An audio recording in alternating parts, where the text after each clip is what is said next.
Morning, everyone. It's been 128 days since Chinese Dr. Ai Fen, the director of the Wuhan Central Hospital's emergency unit, shared information on the internet about a patient with a SARS-like virus. Her colleague, Dr. Wenliang, shared Dr. Ai's report online with medical colleagues.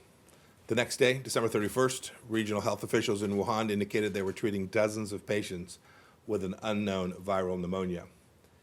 And within days, Chinese officials detained Dr. Li, 7 others, for spreading false statements on the internet. China saw then that it had an emerging public health crisis on its hands. They knew.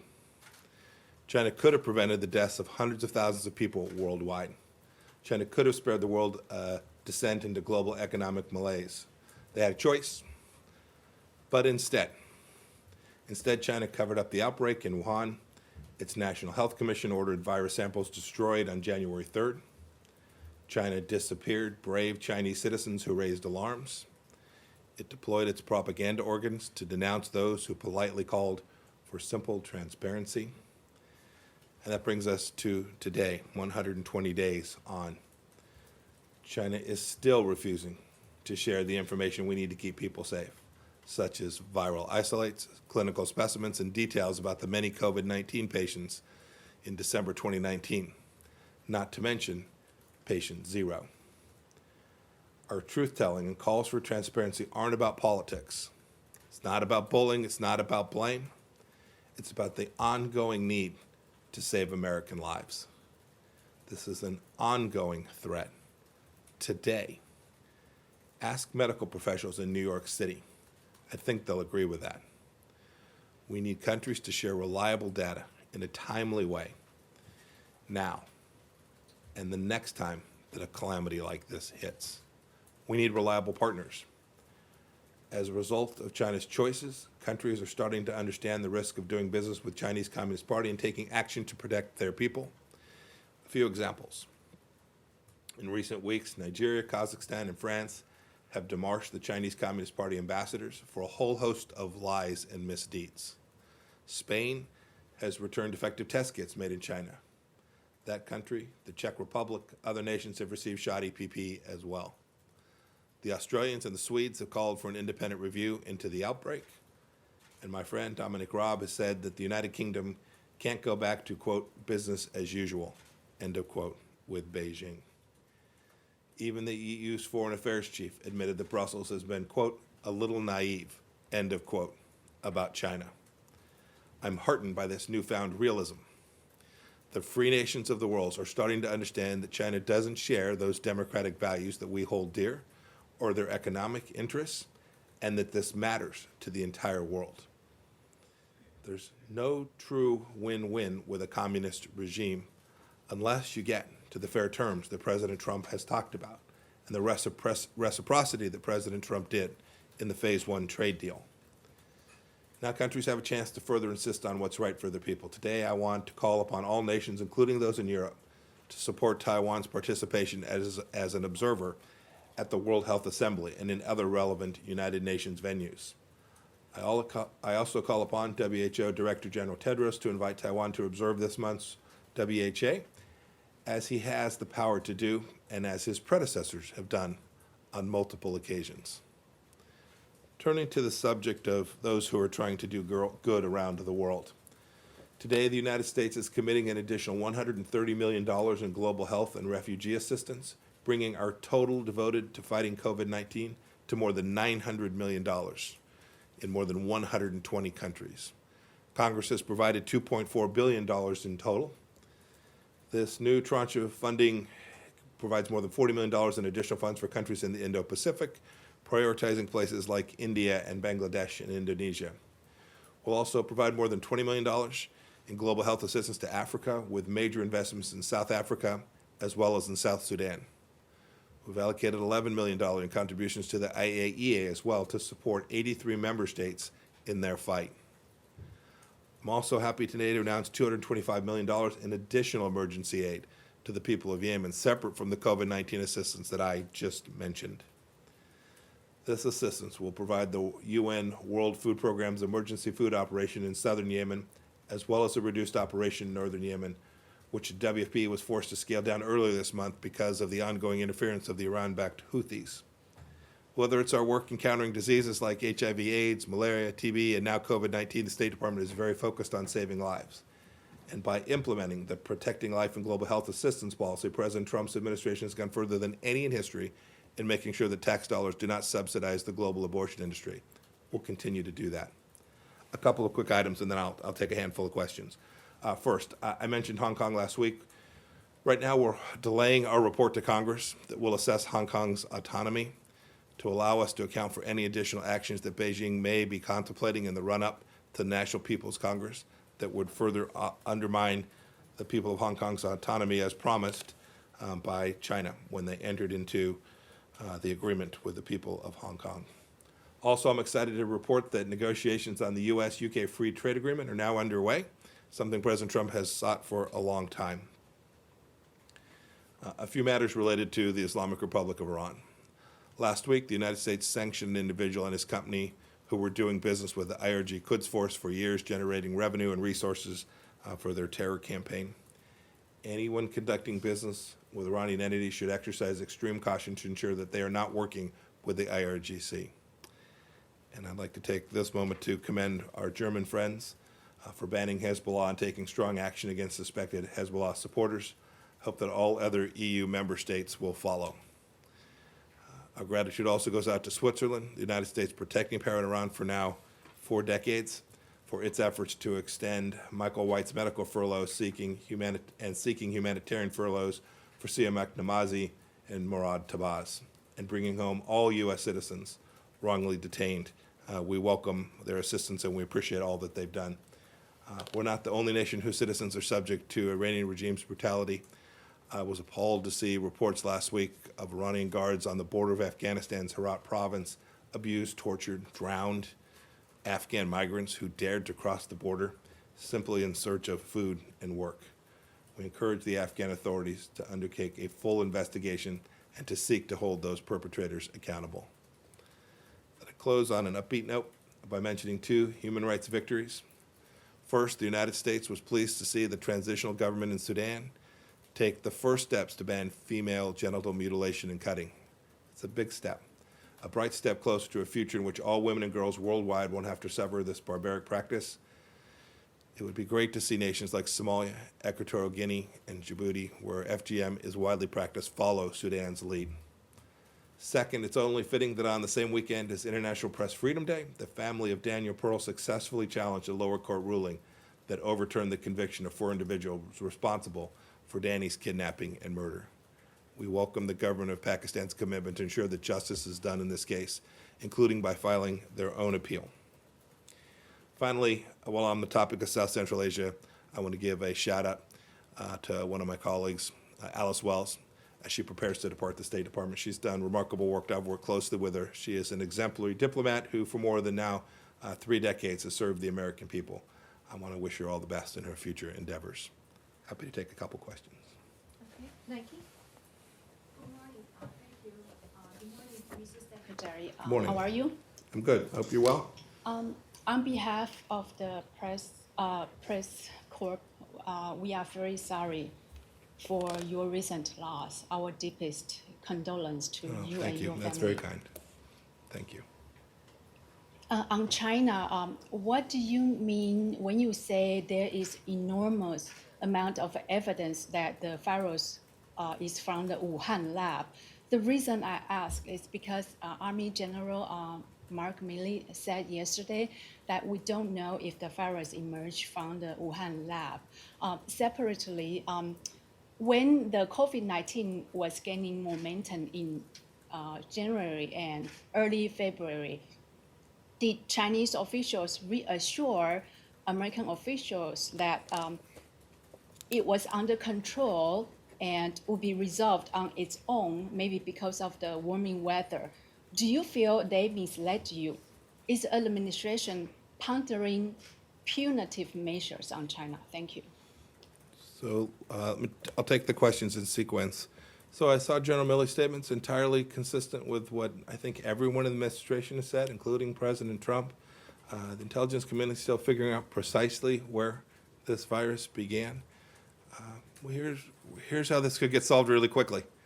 The Chinese Communist Party could do what they're committed to do under their obligation to the World Health Organization, to be transparent, to be open, to do the simple things that nations all around the world do to make sure that pandemics like this don't get out of control, and in fact, importantly, stay out of control. I mentioned the number of days. This is an ongoing challenge. We still don't have the samples that we need. We still don't have the access. We collectively, the world, don't have the samples to me. It's not even just that in the moment they couldn't do the right thing. They continue to be opaque. They continue to deny access for this important information that our researchers, our epidemiologists need. And importantly, this could happen again. These are the kinds of risks. This is why when I see people say, well, America is bullying the Chinese, we're demanding of them only what we demand of every nation. Right? Be transparent, be open, be a reliable partner. The very things the Chinese say they want to cooperate. Great. Cooperation is about action. It's about opening up. It's about sharing this information. So the details of where patient zero, where this began, are things that are knowledge that's in the possession of only the Chinese Communist Party. They're the ones that can help unlock that. If they need technical assistance, we're happy to provide that assistance to them. The world needs answers to these questions for not only the current moment, but so that we can make sure that we reduce the risk that something like this could ever happen again, with thousands and thousands of lives lost and enormous economic cost to the entire world. As for the details, I think the administration's laid out a timeline of what we've seen. It is pretty clear that at the front end of this, the Chinese Communist Party misled the world. That is, they knew more, and they didn't share that. And they had an obligation to do so under the international health regulations that they are required to adhere to under the World Health Organization's rule set. They didn't do that. The World Health Organization also failed to do that. And it's not only that they didn't enforce, but the World Health Organization needs to still demand that there be an investigation. Dr. Tedros needs to be just as concerned as the United States and Australia and other countries are that we still don't have access to the answers we need. These are important issues that are ongoing, real issues, and we need to get them resolved. Michelle. Yeah, thank you. Good morning, yes, sir. Sorry for your loss first. Thank you very much. On Israel, Israeli media have said that you are traveling to Israel next week. Can you confirm that? And on the other hand, Israeli defense officials said that Iranian forces are pulling out of Syria and closing military bases there. Can you confirm these reports? And since you mentioned Sudan, did you approve the nomination of Noordin Sati as Sudan ambassador to Washington? And when are you planning to send a U.S. ambassador to Khartoum? So the last question is, we're working to get each of those things done with respect to Sudan. We think what they've done is remarkable. We want to support that. And so whether it's their ambassadors being credentialed here and accepted here, and us being prepared to send an ambassador there, we're working our way through that. We're going to get it done just as quickly as we can. I don't have any travel to confirm, but I think in the upcoming hours and days, you'll see an announcement. We're hoping to get back out and be on the ground to do the things that the State Department needs to do, that we physically need to be located in those places for. We're hoping we can get that started up before too long. It'll start off smaller, but we're hoping to get back at it, just like we're hoping that we can get the economy back open, not only here in the United States, but all across the world as well. I don't have anything that I can add to with respect to what the Israeli defense, sounded like it was an Israeli defense official that said that. But we have been very clear to the Assad regime all along, and to the Russians in Syria.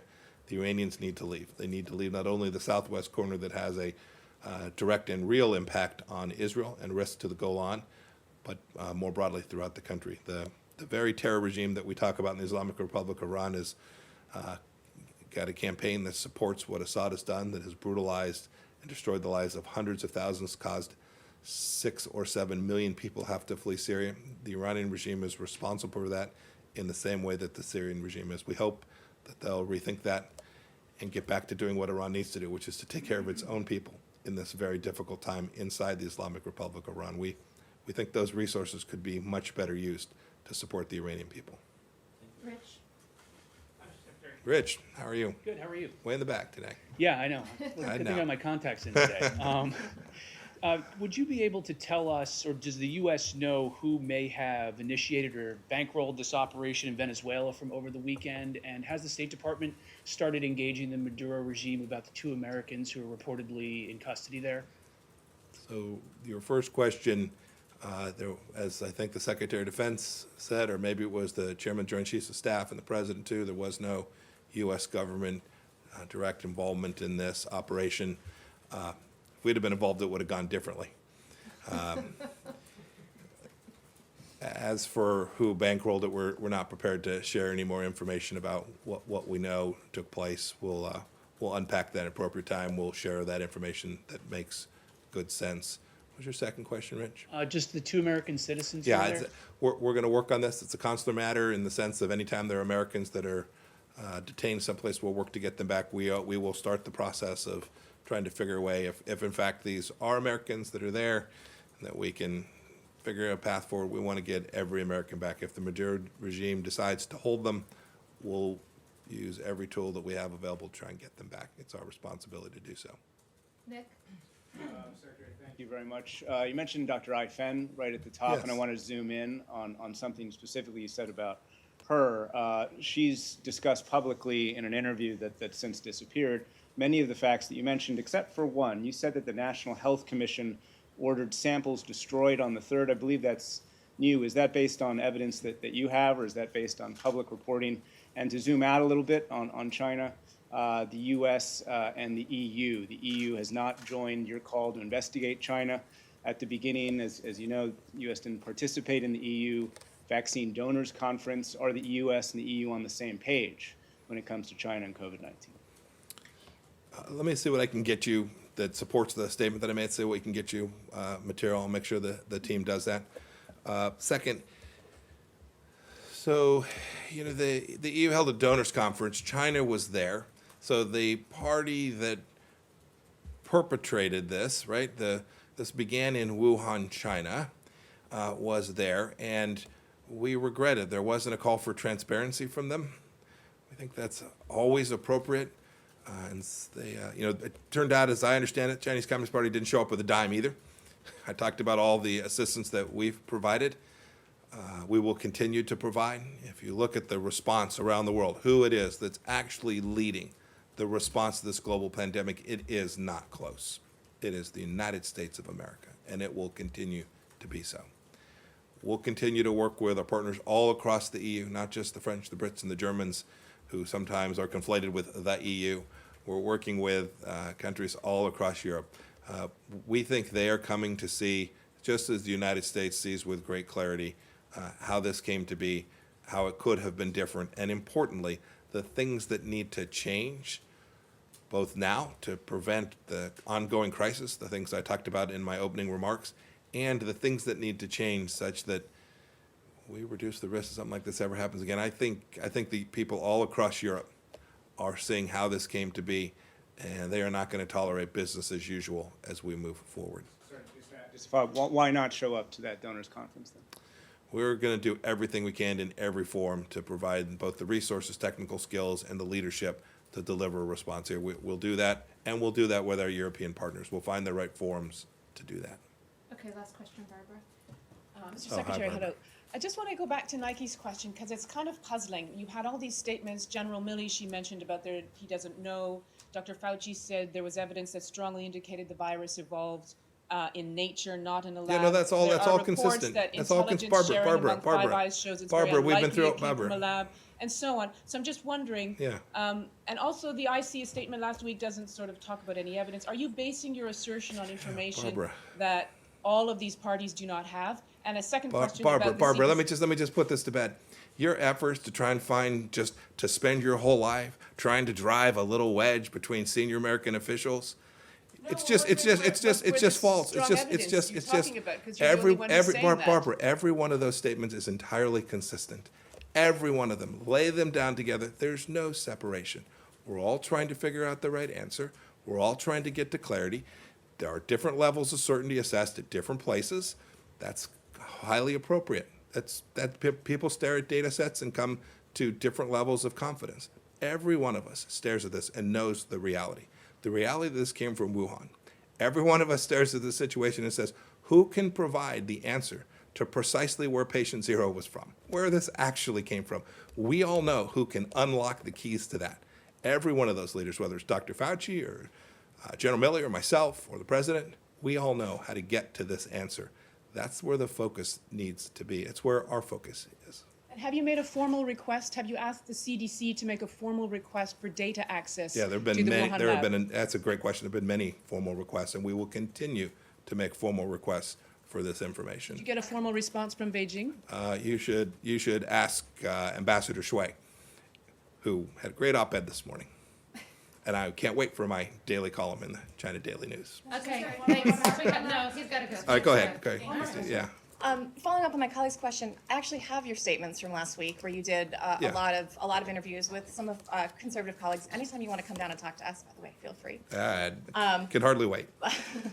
But seriously, but you said in multiple interviews on May 1st, April 30th, and other days, some version of, we don't know if the virus came from inside the lab in Wuhan. And then on Sunday, you said there's enormous evidence the Those are- virus came from inside the lab. Those are both true. So did the intelligence change over the weekend? Those statements are both true. They're entirely consistent. They're entirely consistent. So Why then- are you highlighting one and Wait, not the wait, other? let's I've now not answered this accurate. question. I think it's the 13th time. Happy to try to answer it again. I'm not sure what it is about the grammar that you can't get. We don't have certainty, and there is significant evidence that this came from the laboratory. Those statements can both be true. I've made them both. Administration officials have made them. They're all true. But But then focus on the most important piece here. The most important piece here is that the American people remain at risk. The American people remain at risk because we do not know. To your point, we don't have certainty about whether it began in the lab or whether it began someplace else. There's an easy way to find out the answer to that. Transparency, openness, the kinds of things that nations do when they really want to be part of solving a global pandemic, when they really want to participate in the things that keep human beings safe and get economies going back again. We'll continue to work on that. We'll continue to get more certainty. And I hope we get an answer. Where did patient zero begin? Where precisely did it start? I hope we get even more evidence about where it came from. And when we do, we'll certainly make that clear as well. Is there a So reason you thanks, refrained? everybody. Just to correct the record, the secretary's done over 90 interviews in the past month, and he just did one with ABC, and he can brief her every week, so just want to correct what Christina said. Thank you.